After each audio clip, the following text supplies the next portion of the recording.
What's going on, ladies and gentlemen? My name is Tyler Austin. Today we're going to be talking about how to direct mail for real estate. This is critical to understand properly how to build and send out direct mail campaigns so that you can ultimately add revenue to your business. And I'm talking easily add $100,000 or more, in most cases more, without having to do any more effort besides build this simple process that we're going to cover in today's video. So let's get to it.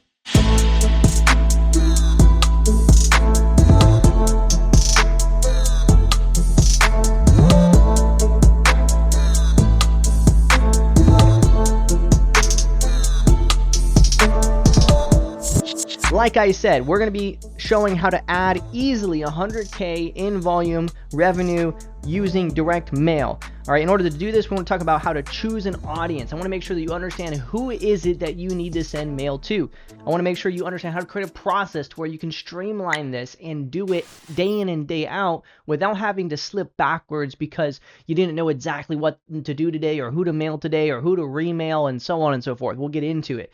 And then I'm actually going to send you how I send direct mail campaigns in my business. In fact, I just locked up a deal over the weekend that is an amazing deal, 50% discount, and I'm going to add it to my rental portfolio by doing exactly this process. And then I got a little bonus at the very end of this in order to give you a few tips to make sure that you're actually finding how mail can add not only inbound leads, but also help you find people who nobody else is reaching that you can dig into to add some massive deal spreads. Like I have some users over at REISIF that have, made 150, 250 and just monster deals by doing this exact strategy. Okay, so let's hop right into it with our first, how to choose the proper audience. Okay. First and foremost, market analysis, really, really important. We want to make sure that we understand how to do proper market analysis. This is our opportunity data. This is the data that we know that there's different pockets that we can kind of dial into, and I'm going to show you exactly how I do this inside my business in just a minute. Number two, core 3 problems.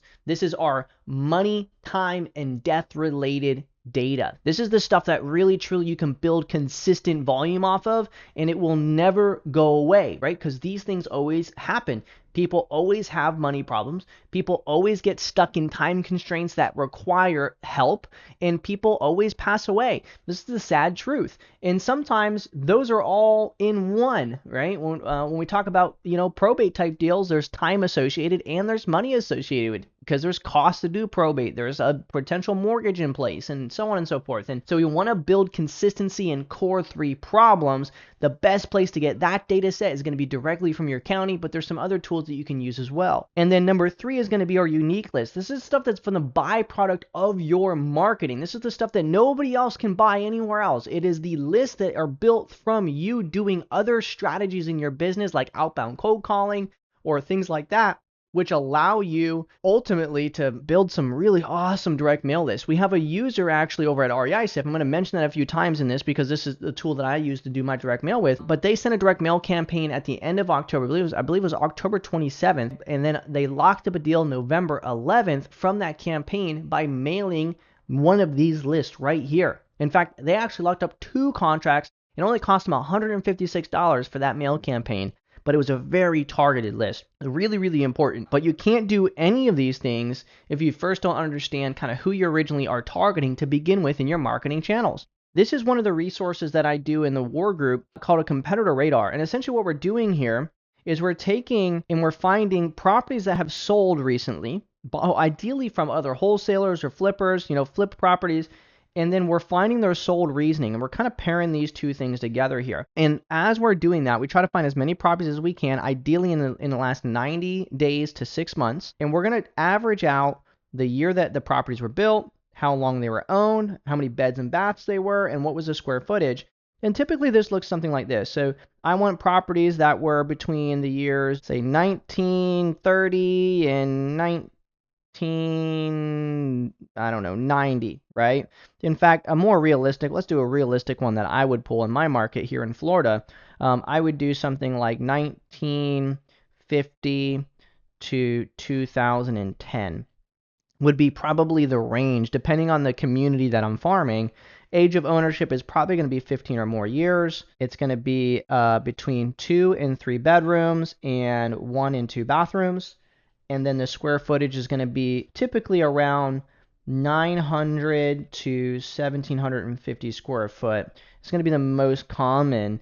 The one that I locked up this weekend was 1965. It was owned for well over 15 years. It was a 3-bedroom, 1-bath, and it was 985 square foot. All right. I think it's like Freeman Place. Let's just say somebody does a competitor analysis against me. They would get like Freeman Place, sold reasoning. It was probate. So this was part of my core 3, but also it was also on my opportunity data. It was on both because I'm farming that area, and it just so happened it also popped up on my probate core 3.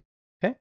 So just to give you an example there. So you're going to do this. You're going to build 2 different avatars. One of these is going to be your opportunity avatar, and the other one is going to be our core 3. So we're going to grab the top 3 reasons here, and we're going to grab this, and now it's going to become our opportunity, and then this is going to become our core 3. Okay, so quick, I'll do a video where I'm solely doing this, so just watch out for that, and make sure you subscribe and like the channel, and make sure you toggle so you get all notifications, so that when I release, a full breakdown of just how to, analyze your market, you can watch that. But that's just a quick overview so that you have an idea. So creating a process. This is really important. When you're creating a process in your business, when it comes to marketing, there's really only a few things that we care about. What is the new data that needs to enter into the cycle? Meaning, does it need to be skip traced? Has it ever been mailed before? Things like that.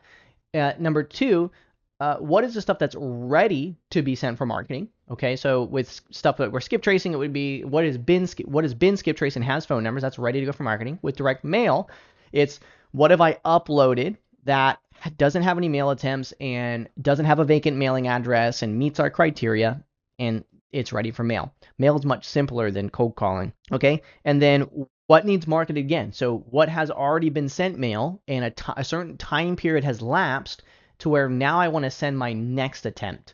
And who are those individuals? Okay.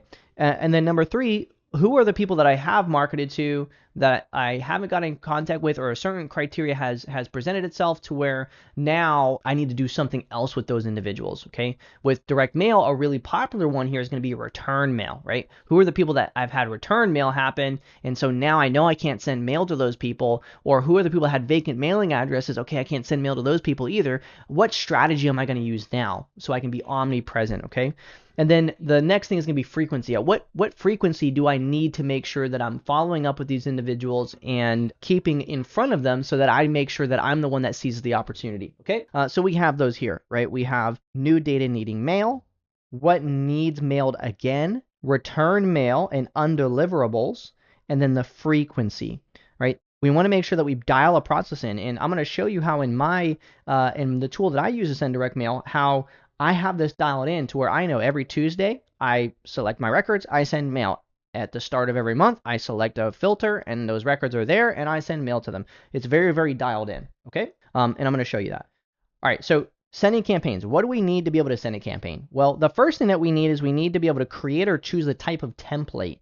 I actually have a video on my channel that I'll link at the very end that you can actually watch, or I'll put it in the description, one or the other, to learn how to create and choose the template that you should use in your business. Okay, upload and select prospects. So these are going to be the people that you want to market to for the first time and then enter into your marketing funnel. And then choosing the send date and the time or the type of campaign. For example, do I want to send only a postcard once, or do I want to have like 3 different postcards sent over the next 3 months? I typically send just one at a time, and every month I resend this, my campaigns, because I'm always reaching these people that I'm trying to reach via mail in other ways. I don't just send them mail. I'm also always trying to reach them on the phone, driving past, sometimes door knocking, and doing other ways to try to make sure that I'm reaching as high of a contact rate as possible. And so anyway, that is that. So let's go ahead and switch over into my tool now, and let's actually show a process and show me sending a campaign and how easy it can be, okay? So I just need to switch and add sensitivity mode. I'll go ahead and switch over to my computer for now though. And I'm going to turn on sensitivity mode so that y'all don't have to worry about seeing addresses and all that good stuff in my account and then us getting blocked by the interwebs. So we'll just do it just like that. Okay, so first and foremost, I do want to show you one thing. So going up to our market analysis, I want to show you one example, and I'm going to use Sift Map for this. I'm just going to let's go to Citrus County. I'm gonna go to Citrus County. I just searched Citrus County here, and then I'm going to click my drop down, and I'm just going to switch last sold date.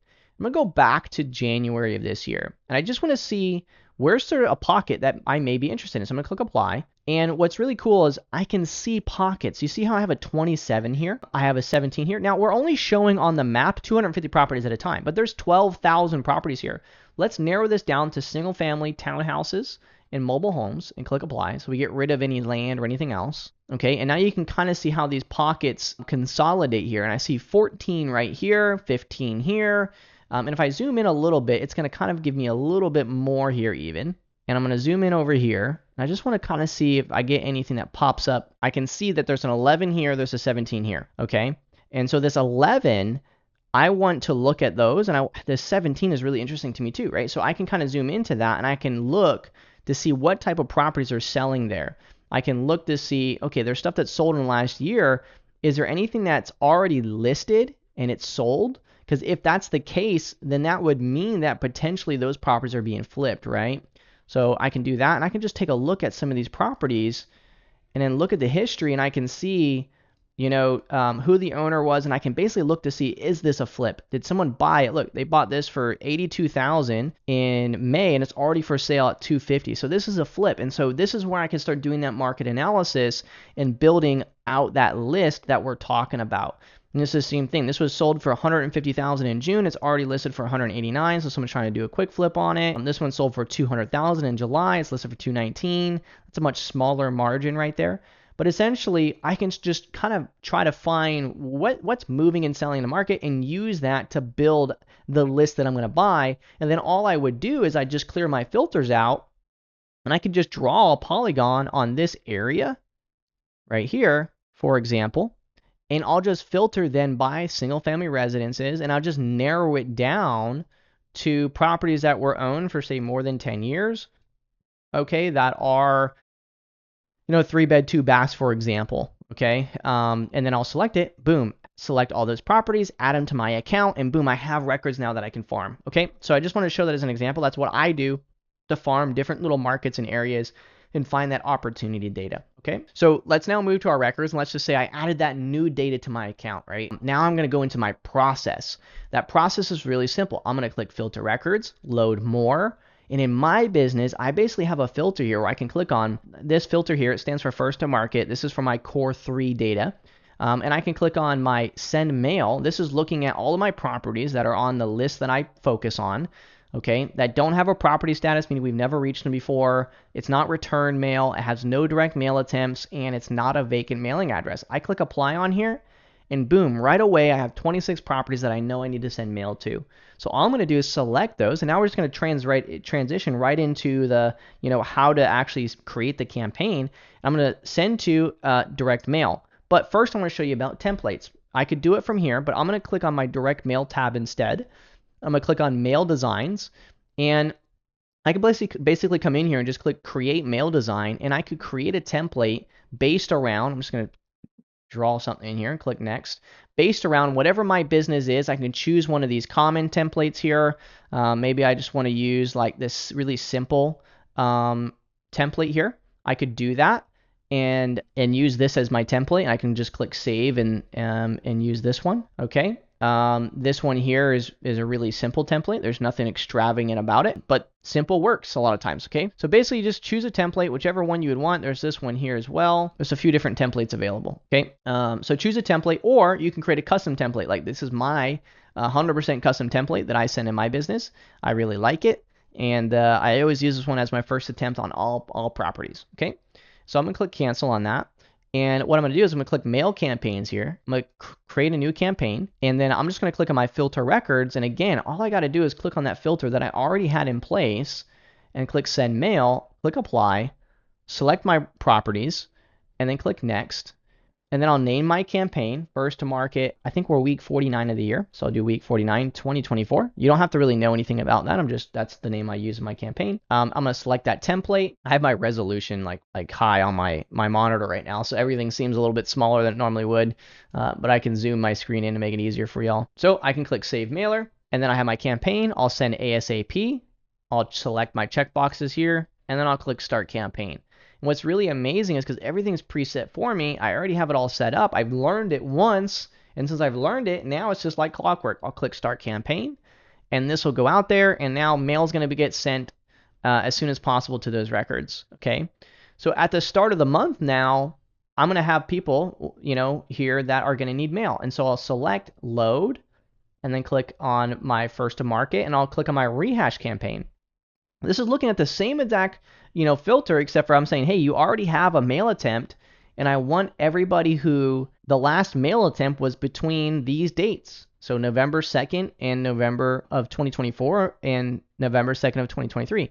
Because I don't want the people that I just sent mail getting sent again, because they now have a mail attempt on them. I want people that were a month ago and earlier. And so if I click apply on this now, I got 118 properties here, and I know that the last mail campaign that I did on my rehash was on the 5th of November. And so here in a few days, I'll do this filter again, and there's going to be roughly about 2,000 properties here that are ready for me to send mail again. And they're at various stages, whether they've been sent mail 1 time, 3 times, 5 times. That's a variation, but I just know that those people meet the criteria that I want to send mail to on a monthly basis for at least a minimum of 6 attempts. Okay? Now, I told you that I'd show you some other methods here in order to understand how you can dig into people even further. Well, I want to show you this here.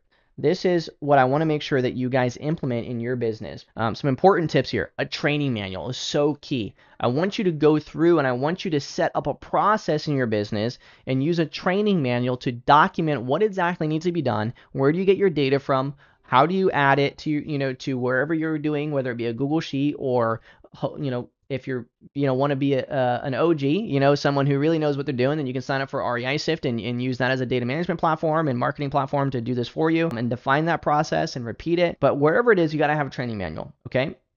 Then you want to make sure you're documenting your KPIs, right? You want to be able to track, how many inbound phone calls did I get? How many of them did I make an offer to? How many appointments did I go to? What is my, essentially my acquisition cost for direct mail?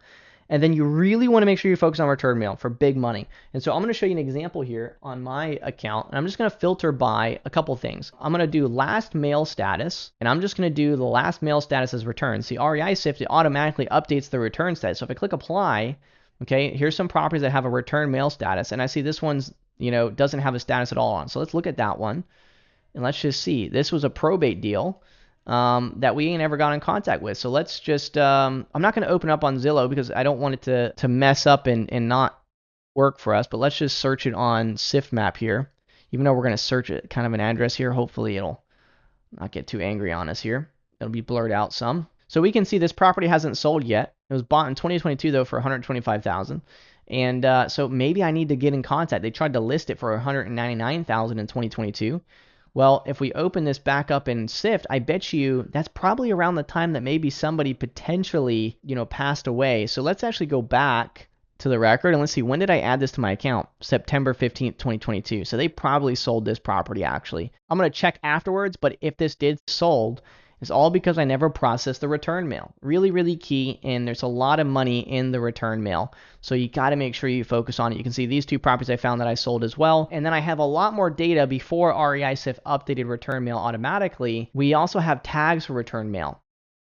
Okay, and so if and basically this is when I receive a physical return mail piece, we tag it, click apply, and look at 322 properties that were return mail. Some of these are leads because we end up reaching them on the phone, right? So again, I just want to show the importance of having a process and how there's so much more to mail than what we might think, but we can make it a lot easier. And just because you've stayed for this long, I want to give you guys a treat.